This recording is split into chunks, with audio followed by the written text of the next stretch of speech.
Hello सभी students को नमस्ते। आज हम जो बात करेंगे तो एड्स के बारे में, जो बीएससी थर्ड ईयर में चैप्टर है, तो हम उसमें देखते हैं कि किस तरह से उनका प्रश्न बनते हैं, किस तरह के क्वेश्चंस उसमें आते हैं, उसको हम देखेंगे। तो इसमें बहुत सारे क्वेश्चंस बनते हैं। जैसे पहला होता है कि एड्स रोग के लक्षण बताइए। तो अपन देखेंगे कि एड्स रोग के लक्षण लिखने में अपन जैसे लिखेंगे, पहला शॉर्ट क्वेश्चन है, ज़्यादा बड़ा नहीं लिखना इसमें। तो इसमें लिखना है कि एड्स एक ऐसी डिजीज़ है जो आदमी के इम्यून सिस्टम को कमज़ोर कर देती है, जिसके कारण से जो आसानी से जो और डिजीज़ हैं वो इन्फेक्टेड हो जाती हैं। इसमें दस्त हो जाते हैं, कमज़ोरी हो जाती है, बॉडी में थकावट आ जाती है, सिर दर्द होता है, छाती में पेन होता है, और उनका जो लिम्फ ग्लैंड है उनमें सूजन आ जाता है, फीवर आ जाता है, और वो फीवर ऐसा होता है जो कंटिन्यू बना रहता है, और रेस्पिरेटरी सिस्टम में भी दिक्कत होती है, जिससे ब्रीथिंग करने में दिक्कत होती है।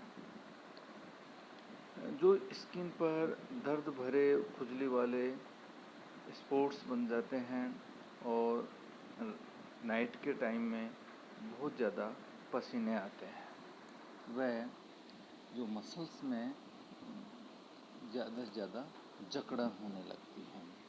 तो इस तरह से इन डिजीज़ों के जो करैक्टर्स हैं उनके साथ साथ देखते हैं जिनके जो सेक्स ऑर्गन्स हैं उनमें ये रोग हो जाते हैं बहुत सारे, और उनको दौरे पड़ने लग जाते हैं। तो इस तरह का जो करैक्टर शो होता है तो हम पाते हैं कि वो एड्स के लक्षण हो सकते हैं। एड्स रोग के निदान की तकनीकी बताइए कि उसकी क्या टेक्निक्स हैं जिनके द्वारा उनका निदान किया जा सकता है।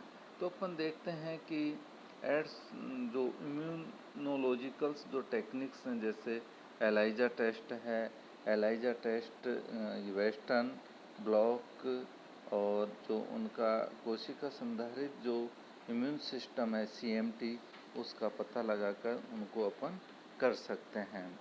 उसके द्वारा रक्त में उपस्थित T4 लिम्फोसाइट्स पर प्लेटलेट्स की गणना कर उसकी जो कमी होती है उनकी कैलकुलेशन में, उससे भी एड्स डिजीज़ का पता लगा सकते हैं। अब एक प्रश्न इस तरीके से भी आ सकता है कि जो एड्स रोग के प्रसार पर टिप्पणी लिखिए।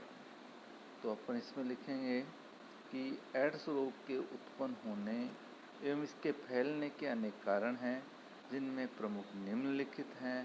पहला लिखेंगे हम, होमोसेक्सुअलिटी रिलेशनशिप के द्वारा एक से अधिक फीमेल के साथ शारीरिक संबंध स्थापित करना।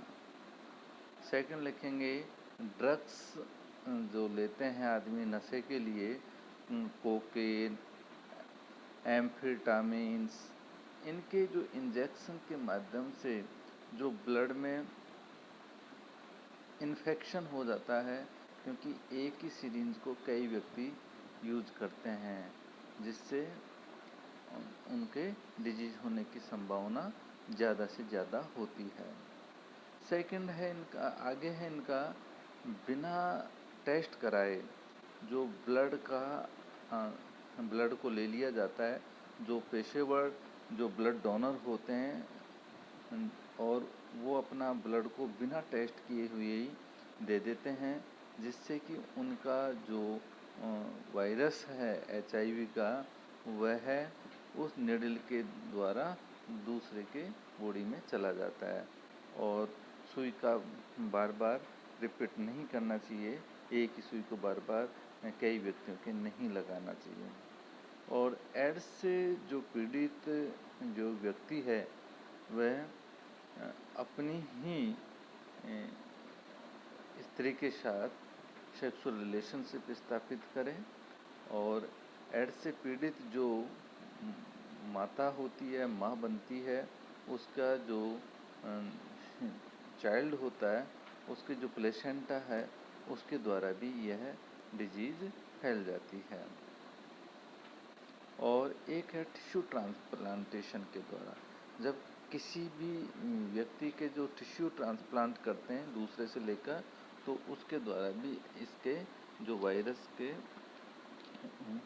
HIV वायरस उनका ट्रांसफ़र होने की संभावना ज़्यादा से ज़्यादा रहती है। देखते हैं अपन आगे। इस तरह से भी कभी कई बार क्वेश्चन बन के आता है कि एड्स कंट्रोल प्रोग्राम के प्रमुख एम कौन कौन से हैं, बताइए लक्ष्य कौन कौन से हैं।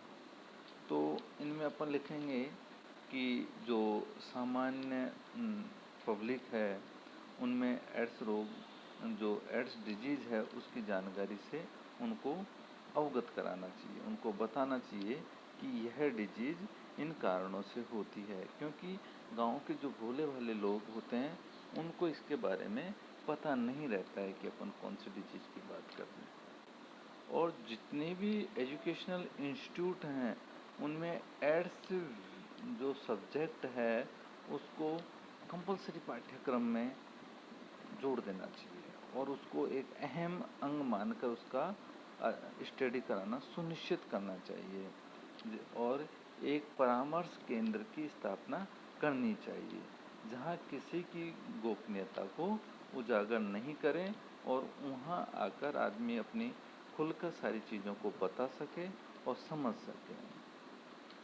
ब्लड के द्वारा जो आदमी ड्रग्स वगैरह का सेवन करते हैं तो अपन देखते हैं कि जो ब्लड बैंकों के द्वारा भी उनमें ब्लड का टेस्ट करके ही HIV युक्त रक्त को जो